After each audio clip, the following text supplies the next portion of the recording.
আসসালামু আলাইকুম। আজ আমি আপনাদের সাথে শেয়ার করব খারকোল বাটা মশলা। গরম ভাতে ১ চামচ এই বাটা থাকলে সাথে আর কিছুরই প্রয়োজন হবে না। মাছ মাংস থেকে টেস্টি এই বাটাটি কিভাবে রান্না করেছি তাই আজকে আপনাদের সাথে শেয়ার করব। তো চলুন দেখি নিই কি করে জিভে জল আনা ট্রেডিশনাল এই মশলা বাটাটি করে নিয়েছি। তো প্রথমে আমি কিছু খারকোল ডাঁটা তুলে নিচ্ছি, আর এই খারকোল ডাঁটাগুলো কিন্তু আমাদের বাড়ির আঙিনাতেই প্রচুর পরিমাণে জন্মিয়েছে, আর এই সিজনেই কিন্তু এই খারকোল ডাঁটাগুলো হয়ে থাকে। তো সেখান থেকে আমার যতটুকু পরিমাণ প্রয়োজন ততটুকু পরিমাণ উঠিয়ে নিচ্ছি। আমি শুধু ডাঁটা দিয়েই এই বাটাটি তৈরি করব, তো পাতাগুলোর প্রয়োজন হচ্ছে না।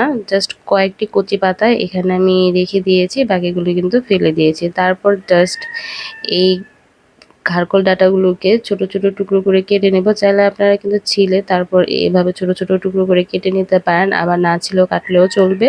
আর এই খারকোল ডাঁটা কাটা বা ধোয়ার ক্ষেত্রে কিন্তু একটু সাবধানতা অবলম্বন করবেন, কারণ অনেকেরই হাত প্রচুর পরিমাণে চুলকায়। তো খারকোল ডাঁটাগুলো কাটা হয়ে গিয়েছে, এবার পানিতে খুব ভালো করে এই ডাঁটাগুলোকে ধুয়ে নিতে হবে। আমি কিন্তু কয়েকবারই পানি চেঞ্জ করে এই খারকোল ডাঁটাগুলোকে ধুয়ে নিয়েছি। তারপর গরম ফুটন্ত পানিতে এই ডাঁটাগুলো দিয়ে কিছুক্ষণ আমি সিদ্ধ করে নেব। এভাবে খারকোল ডাঁটাগুলো পানিতে একটু সেদ্ধ করে নিলে গলা চুলকানোর একদমই চান্স থাকে না।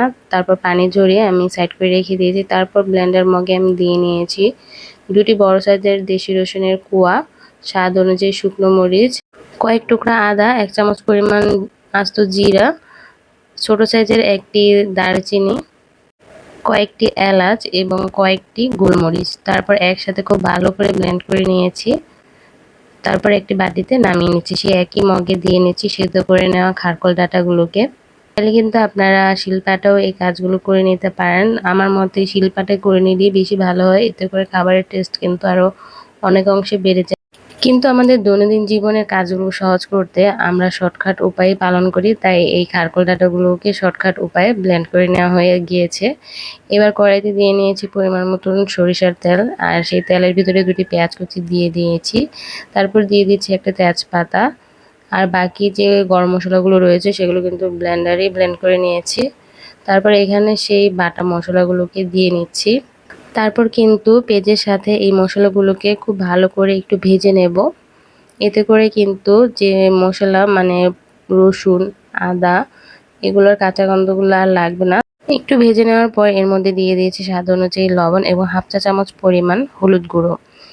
তারপর এখানে দিয়ে দিয়েছি অল্প পরিমাণ পানি। তারপর খুব ভালো করে এই সবগুলো মশলাকে কষিয়ে নেব যতক্ষণ না পর্যন্ত উপর থেকে তেল ছেড়ে আসে। তো উপর থেকে তেল ছেড়ে আসার পর এর মধ্যে খারকোল বাটাগুলোকে দিয়ে খুব ভালো করে নেড়ে মিশিয়ে অনবরত নাড়তে থাকবো আর ভাজতে থাকবো যতক্ষণ না পর্যন্ত আবার ওই খারকোল বাটা থেকে তেল ছাড়তে শুরু করে। তো দেখতেই পারছেন অলরেডি কিন্তু এই খারকোল বাটাটি নাড়তে নাড়তে আমার কাঙ্ক্ষিত কালারে চলে এসেছে।